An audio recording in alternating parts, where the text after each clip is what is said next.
दोस्तों नमस्कार। भारत में राजनीति पैसे के बगैर चलती नहीं है और शायद इसीलिए हर राजनीतिक दल को एक अडानी की जरूरत जरूर होती है। और अगर वो राजनीतिक दल सत्ता में आ जाए तो वो अपना अडानी खुद ही बना लेता है। लेकिन मौजूदा वक्त का ताना बाना राजनीतिक सत्ता के जरिए कुछ इस तरीके से बुना गया कि तमाम राजनीतिक दलों के जो भी अडानी थे वह खत्म हो गए या खत्म कर दिए गए।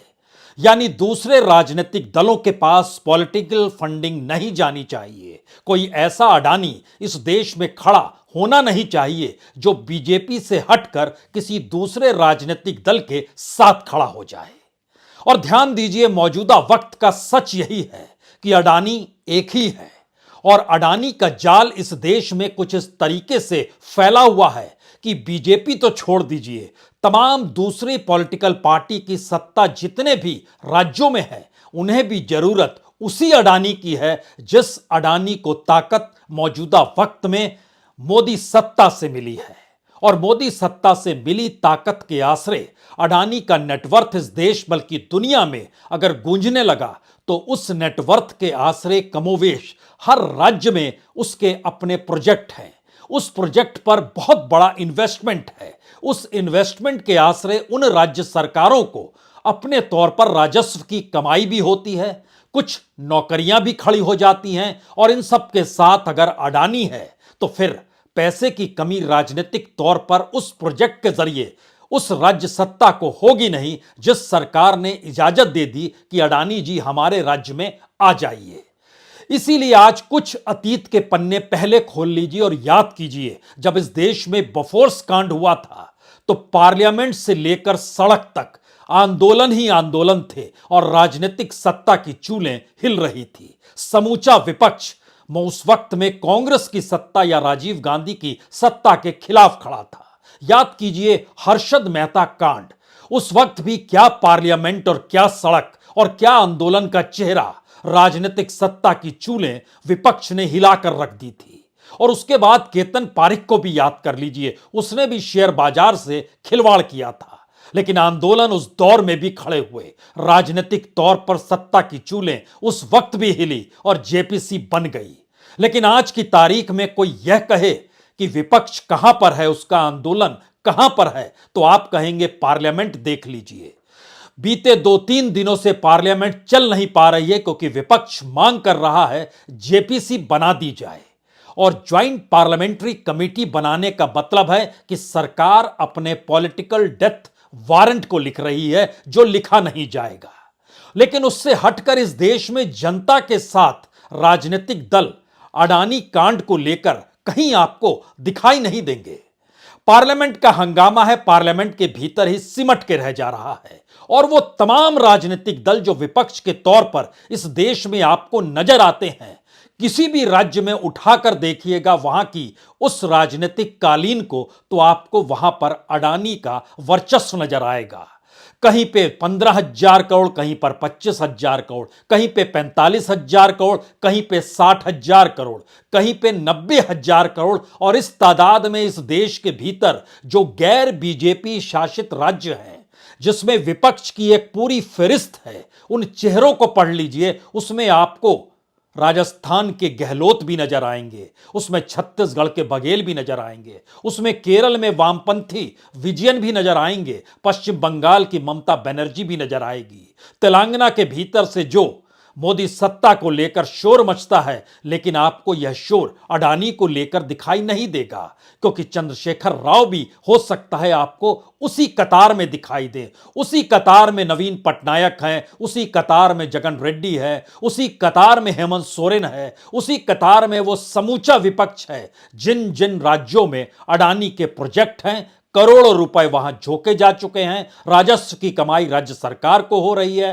प्रोजेक्ट आने से पहले जो लाभ राज्य सत्ता को मिला उस लाभालाभ में वो डूबे हुए हैं। तो फिर अडानी कांड की जांच करे कौन और मांग करे कौन और आदेश दे कौन? और संसद के भीतर ही अगर सब कुछ सिमट कर रख जाएगा तो फिर संसद इस अडानी कांड को भी डकार लेगी। यह अलग मसला है कि लगभग जितने भी इस सेक्टर से जुड़े हुए लोग जो पैसा लगा रहे थे, अडानी इंटरप्राइजेज हो या अडानी की तमाम कंपनियां हो, उसमें लगभग 46 लाख लोग थे जो इस प्रोजेक्ट में अडानी कांड के दायरे में बहुत कुछ गंवा चुके हैं। लेकिन राजनीति ने इस दौर में क्या गंवाया? हर को एक अडानी की जरूरत है और भारत की राजनीति के पास वह विजन नहीं है जिस दृष्टि से वह देख पाए कि राजनीति बिना पूंजी के कैसे चलेगी और कॉरपोरेट के आश्रय इस देश के पब्लिक सेक्टर को हाँकने की जरूरत नहीं पड़े, यह दृष्टि भी गायब हो गई। तो आइए आज कच्चा चिट्ठा इस बात को लेकर बताते हैं कि जब अडानी ग्रुप ने इस देश के गैर बीजेपी शासित राज्यों में 3 से 5 लाख करोड़ तक झोंके हुए हैं और वहां से राजस्व की कमाई राज्य सरकारों को हो रही है, और जब समझौता हुआ या डील हुआ या आपस में किसी प्रोजेक्ट और किसी योजना को लेकर जब सहमति बनी, तो उसके बाद कैसे विरोध किया जाए और उस विरोध का मतलब होगा क्या? क्योंकि सत्ता होगी तो अडानी तो चाहिए। तो क्या वाकई भारत की राजनीति इस देश में अडानी सरीखे शख्स के आगे बिल्कुल लुंज फुंज पड़ गई है? उसका कोई महत्व नहीं है। और जो आवाज आपको सुनाई दे रही है इस दौर में, हो सकता है आपके ज़हन में इस दौर में आम आदमी पार्टी के नेता पार्लियामेंट के अंदर बाहर लगातार हंगामा खड़ा करते नजर आ रहे हो, तो फिर जाहिर है दिल्ली से निकलकर पंजाब तक पहुंचे हैं और पंजाब में जो प्रोजेक्ट अडानी के हैं वह उस कालखंड के हैं जब अकालियों की सरकार थी, जब कैप्टन की सरकार थी। आम आदमी पार्टी के साथ समझौता करने की जरूरत ही नहीं पड़ी और समझौता हुआ नहीं तो फिर विरोध तो होगा। तो क्या ऐसी स्थिति में भारत की राजनीतिक सत्ता हर राज्य सरकार में इंतजार करती है? इस कच्चे चिट्ठे को समझ जाइए, क्योंकि इस दौर में अगर अंतर्राष्ट्रीय तौर पर जो भद भारत की शेयर बाजार और कॉरपोरेट और नेक्सस को लेकर हो रही है, जो कॉरपोरेट और सत्ता का नेक्सस है, उसको लेकर इस देश के वित्त मंत्री चाहे कहे ऐसा कुछ भी नहीं है कि हम पे असर पड़ा हो।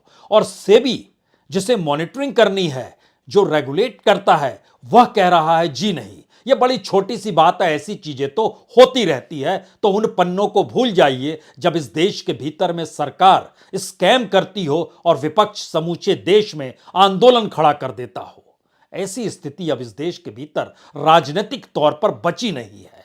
तो शायद इसीलिए आपको आवाज सुनाई देगी नहीं उस आंदोलन की जो एक वक्त बफोर्स में सुनाई दिया, हर्षद मेहता कांड में सुनाई दिया, केतन पारेख कांड में सुनाई दिया, या उस तमाम स्कैम में सुनाई देता था। हम इस पन्नों की लाइन इस बात से लेकर खींचने की शुरुआत करते हैं जहां पर विपक्ष के जो असल चेहरे हैं, मसलन हम आपको पहले टीएमसी के दर्शन कराते हैं। ममता बनर्जी, वहां के पूर्वी मिदनापुर के ताजपुर में इन्वेस्टमेंट 15,000 करोड़ का, जो कि वहां के बंदरगाह को लेकर है। उस बंदरगाह से जुड़े हुए इंफ्रास्ट्रक्चर को डेवलप करना है तो 10,000 करोड़ रुपया और अडानी ने फूंक दिया जो समझौता हुआ, और 25,000 करोड़ के जरिए 25,000 नौकरियां भी दे देंगे अगर आप हमको ताजपुर का बंदरगाह दे देंगे, और ताजपुर का बंदरगाह दे दिया गया।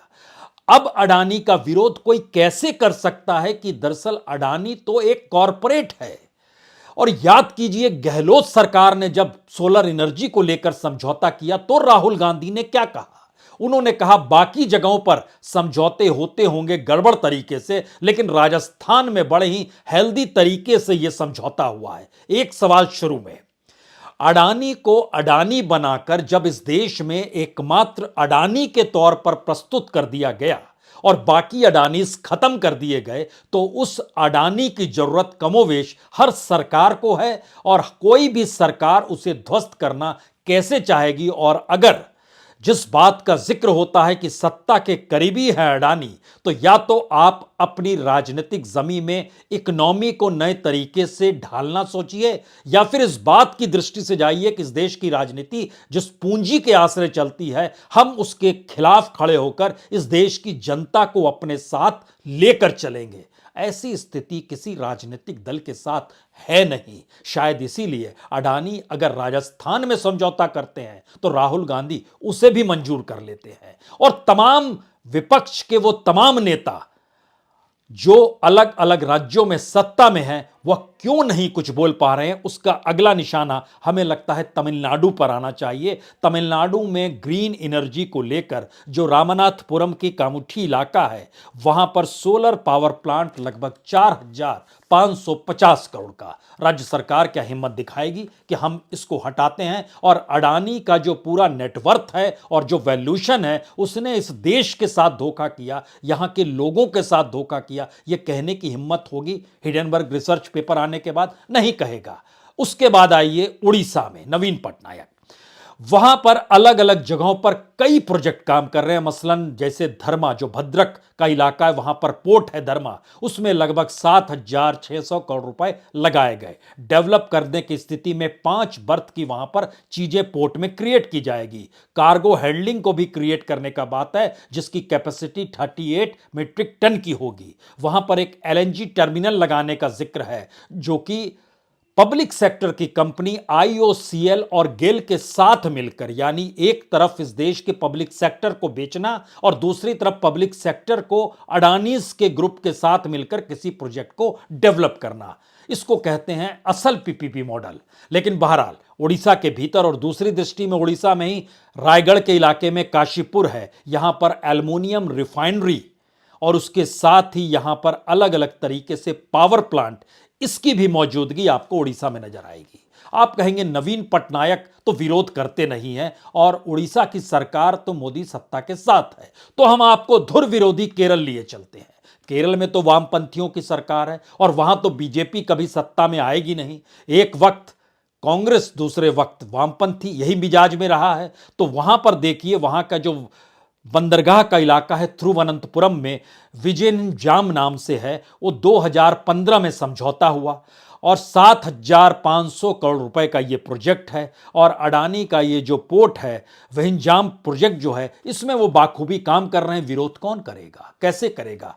क्योंकि इस दौर में एक चीज कोई ना समझ पा रहा है, ना समझा पा रहा है कि किसी को इस देश में अडानी बनाने का मतलब है वो तमाम नियम कायदे खारिज किए गए होंगे, जिसमें नेटवर्थ 1000% की रफ्तार से बढ़ रही हो, और दूसरी तरफ उसी ताकत का इस्तेमाल करके अलग अलग राज्यों में इंफ्रास्ट्रक्चर के प्रोजेक्ट हो या सारी चीज को लाया जाता है, और उसी जगह से विपक्ष कुछ आवाज छुई मुई तरीके से निकालता है और कहता है देखिए हम विरोध कर रहे हैं। इससे काम तो नहीं चलेगा, क्योंकि भारत की इकोनॉमी, भारत की पॉलिटिक्स दोनों ही उस कॉरपोरेट में समा गई जिस कॉरपोरेट को लेकर हमारे इंस्टीट्यूशंस फेल हो रहे हैं।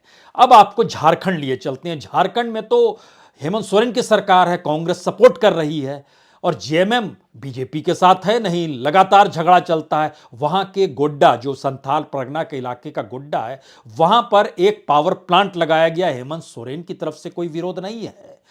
लगभग 1600-1600 मेगावाट का जो पूरा है, वो बिजली भी झारखंड को नहीं मिलेगी, वो बांग्लादेश को मिलेगी। और बांग्लादेश ने इस बीच में, हालांकि 3 दिनों पहले ही उसने कहा है जो कीमत आप लगा रहे हैं वो बड़ी कॉस्टली है, लेकिन इन सब के बावजूद भी कोयला यहां का, जमीन यहां की, इंफ्रास्ट्रक्चर यहां का, बिजली बांग्लादेश में बेचेंगे। इस रईसी के साथ कौन सा कॉरपोरेट इस देश में काम कर सकता है? लेकिन नहीं, कोई कुछ नहीं कहेगा, क्योंकि हर की जरूरत राजनीति को साधने के लिए पैसे की है, और जब कोई प्रोजेक्ट आता है तो पैसा लेकर आता है। राजनीतिक सत्ता माला माल होती है और उस सब के बीच डेवलपमेंट उसी आश्रय दिखाया जाता है। देखिए हमने ये लगा लिया। हिमाचल में भी जो अंबुजा सीमेंट है, उसके भी 2 प्लांट हैं, सोलन और बिलासपुर में। हालांकि अभी वहां पर जो ट्रक्स की हड़ताल है उसकी वजह से दोनों बंद पड़े हैं, लेकिन हिमाचल के भीतर भी कोई आवाज इस रूप में नहीं आई कि इसको बंद कीजिए। आप इतने बड़े घपले घोटाले में इस दुनिया भर में आपका नाम हो रहा है और आप यहां पर प्रोजेक्ट चलाएंगे, और अंबुजास के शेयर भी इस दौर में नीचे चले गए, लेकिन सत्ता कुछ नहीं कहेगी। राजनीतिक तौर पर यही तो वो खासियत है जिसमें पूंजी हर पॉलिटिकल सत्ता को चाहिए। पंजाब के भीतर, पंजाब में आम आदमी पार्टी की सरकार है। पार्लियामेंट के भीतर या पार्लियामेंट के परिसर में या सड़क पे आपको नजर आएंगे कि आम आदमी पार्टी के नेता सबसे ज्यादा मुखर हैं, तो उनके साथ कोई समझौता अडानी ग्रुप ने अभी तक किया ही नहीं है, तो मुखर तो होना लाजमी है। लेकिन पंजाब में जब आपकी सरकार है, और वहां पर फरीदकोट में जो कोटकपुरा है, वहां पर 2016 में अकाली दल और बीजेपी की सरकार थी, वहां अडानी लॉजिस्टिक ने वेयरहाउस बनाए जिसमें अनाज रखा जाए।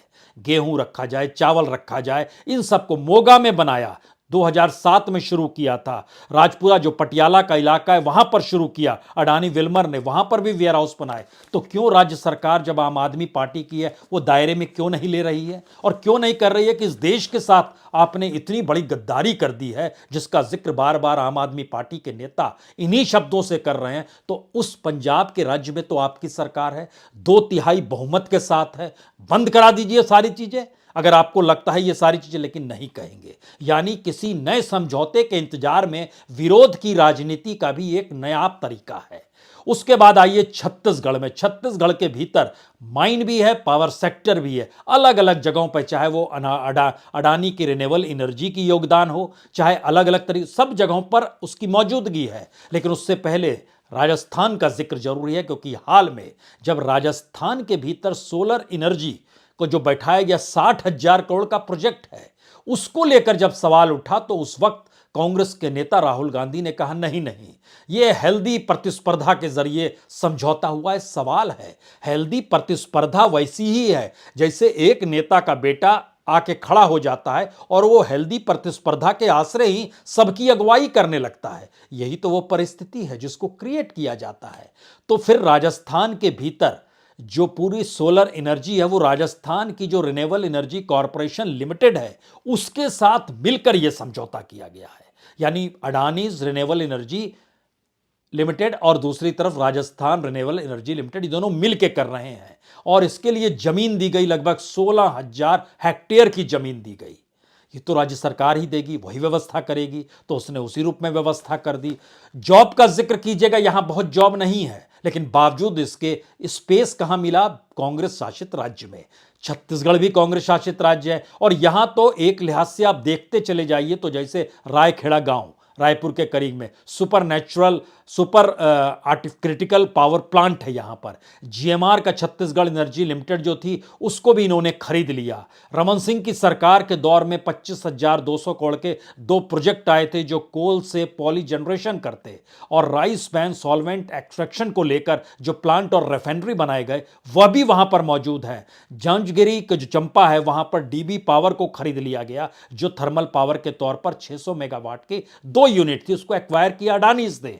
तो इसका मतलब बहुत साफ है कि हर जगह जरूरत पैसे की है और पैसा कॉरपोरेट के पास है। लेकिन कॉरपोरेट की हमने व्यवस्था ऐसी कर दी कि एक ही अडानी रहे और वो अडानी हमारा मित्र रहे और तमाम राज्यों में उनके जरिए पैसा लगाया जा रहा हो, तो कोई भी राज्य की तरफ से कौन सी आवाज आएगी। उसके बाद आपको लिए चलते हैं तेलंगाना के भीतर से। आप बहुत जो आवाज सुन रहे हैं उसमें एक चीज और समझिए कि वहां पर तो बिल्कुल सड़कें बनाई जा रही हैं, और सड़कें एक दो राज्यों में, अडानी रोड ट्रांसपोर्ट लिमिटेड जो है तेलंगाना में सड़क बना रहा है, छत्तीसगढ़ में बना रहा है, आंध्र प्रदेश में बना रहा है, केरल बना रहा है। चारों राज्य गैर बीजेपी शासित राज्य, बीजेपी राज्यों में तो बना ही रहा है, हम तो गैर बीजेपी शासित राज्यों का जिक्र कर रहे हैं। आंध्र प्रदेश जगन रेड्डी, एक के बाद एक प्रोजेक्ट वहां पर आते चलेगा। और जान को आपको हैरत होगी कि जब दावोस में बैठक चल रही थी तो किस रूप में इन्वेस्टमेंट करना है आंध्र प्रदेश के भीतर वर्ल्ड इकोनॉमिक फोरम में,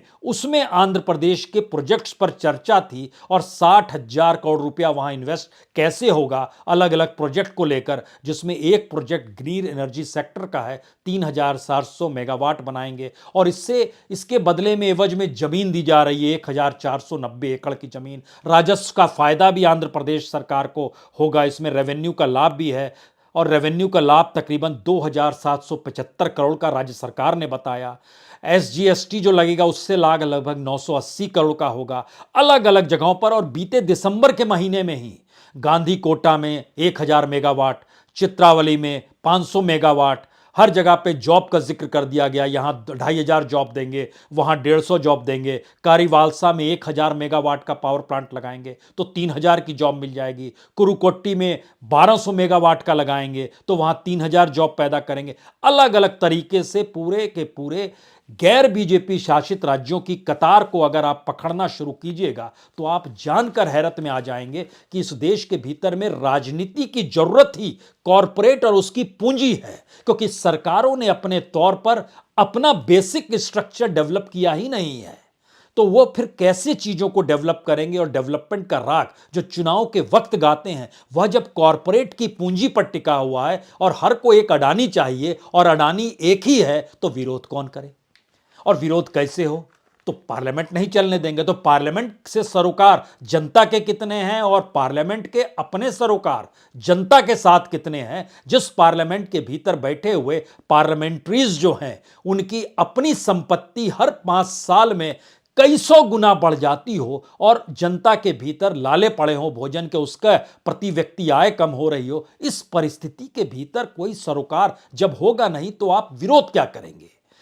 यह अलग मसला है कि पहली बार अंतर्राष्ट्रीय तौर पर दबाव पड़ा तो एफपीओ वापस लेने की स्थिति उस शेयर बाजार में आ गई जहां दुनिया के सबसे रईस शख्सों में से शुमार शख्स 20,000 करोड़ जुगाड़ नहीं कर पाया। और नई जानकारी निकल कर आई ब्लूमबर्ग की रिपोर्ट के जरिए। उसमें कहा गया कि अब बॉन्ड सेल भी जो 1,000 करोड़ रुपए जुटाने का प्लान था, उसको भी रद्द कर दिया गया है, क्योंकि यह पहली पब्लिक बॉन्ड सेल होनी थी जिसके जरिए $122 मिलियन यानी तकरीबन 10 बिलियन रुपया यानी 1,000 करोड़ रुपए उगाही होते और पब्लिक नोट के जरिए प्लान बनाया गया था, जो ब्लूमबर्ग की रिपोर्ट कह रही है। इसमें सिर्फ खुद अडानी ग्रुप कई ग्रुप्स के साथ था, जिसमें advice financial services, AK capital, GM financial, trust capital, सबको मिलकर काम करना था। लेकिन अब उसे भी रद्द कर दिया गया। यानी अंतर्राष्ट्रीय तौर पर भारत की इकोनॉमी को लेकर दुनिया भर में सवाल उठ रहे हैं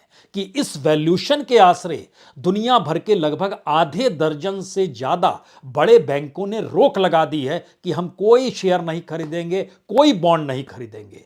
दुनिया के 3 देश, चाहे ऑस्ट्रेलिया खास तौर से, उसने अपने तौर पर जांच की प्रक्रिया शुरू कर दी। डाउ जोन्स ने आपको लिस्टिंग से हटा दिया, लेकिन भारत के भीतर फाइनेंस मिनिस्टर कहती हैं नहीं नहीं, दुनिया में कोई भारत को लेकर बुरा असर नहीं पड़ा है। सेबी कहता है कोई असर शेयर बाजार पर नहीं है। और इन सब के बीच भारत की राजनीति, जो लोकतंत्र के मजबूत पिलर के तौर पर सत्ता परिवर्तन के लिए ताकती रहती है कि कोई मुद्दा सत्ता के खिलाफ तो मिल जाए, लेकिन ऐसे दौर में एक ऐसा सिस्टम इस देश में डेवलप हो गया है जहां पर कोई भी विपक्ष के राजनीतिक दल आपको तीखे तरीके से सवाल उठाते हुए दिखाई नहीं देंगे। बायकॉट करेंगे पार्लियामेंट, बाहर आके बैठ जाएंगे, कमरे में मीटिंग करेंगे और कहेंगे जेपीसी बनाइए। जेपीसी बननी नहीं है, क्योंकि जेपीसी की जांच का मतलब खुले तौर पर है कि इस देश के भीतर में मोदी सत्ता गुजरात से निकलकर दिल्ली तक के सफर में अडानी को कैसे उसने डेवलप किया है। यह कोई छुपी हुई चीज नहीं है, सब कुछ खुला खेल है। तो उस खुले खेल में जांच कराने के लिए जेपीसी बैठा दीजिए और उसकी, या फिर किसी रिटायर्ड जज को बैठा दीजिए और अपना डेथ वारंट पॉलिटिकल तौर पे लिख दीजिए। ऐसी राजनीति तो इस देश में अब होती नहीं है। लेकिन ऐसी राजनीति भी पहले कभी नहीं थी कि हर कोई अडानी पर निर्भर है और राजनीतिक तौर पर भी एक खामोशी है। सबको लग रहा है कि पता नहीं जनता कब खड़ी हो जाएगी और सत्ता वहां से खिसक के हमारे पास आ जाएगी। राजनीति का ऐसा मिजाज या इतना विभत्स रूप इससे पहले तो कभी नहीं था। तो आखिर के 3 सबसे महत्वपूर्ण सवाल। पहला सवाल, क्या वाकई अडानी कांड को लेकर भारत की संसद और उसमें बैठा हुआ विपक्ष कुछ भी करने की स्थिति में नहीं है? पहला सवाल। दूसरा सवाल, जो जाल समूचे देश में फैला हुआ है अडानीज ग्रुप का, अलग अलग तरीके से जो उसके अपने एसेट हैं, जो पैसा लगाया गया है, उस पर निर्भरता भी गैर बीजेपी शासित राज्यों के मुख्यमंत्रियों की ऐसे बन गई है कि वो वहां कोई आवाज उठा नहीं सकते हैं। और तीसरी परिस्थिति होती है, क्या इस दौर में लगातार राजनीतिक और सामाजिक तौर पर ऐसी व्यवस्था भी करने का प्रयास लगातार हो रहा है जिसमें इस देश के भीतर में कोई ऐसा आंदोलन खड़ा ना हो जाए जैसे बफोर्स के वक्त खड़ा हुआ था, या किसी भी स्कैम को लेकर इस देश में जब आंदोलन खड़े होते हैं तो जो राजनीतिक सत्ता की चूल्हे हिलती हैं। वैसी परिस्थिति में अगर राजनीतिक सत्ताधारी और विपक्ष के राजनीतिक दलों ने भी खामोशी ओढ़ ली है, तब सवाल सबसे बड़ा यही है, क्या भारत की राजनीति उस क्रोनी कैपिटलिज्म का पूरे तरीके से शिकार हो चली है, जहां उसको इस बात का एहसास है सत्ता किसी की भी रहे, अडानी तो रहेंगे। बहुत बहुत शुक्रिया, बहुत बहुत शुक्रिया।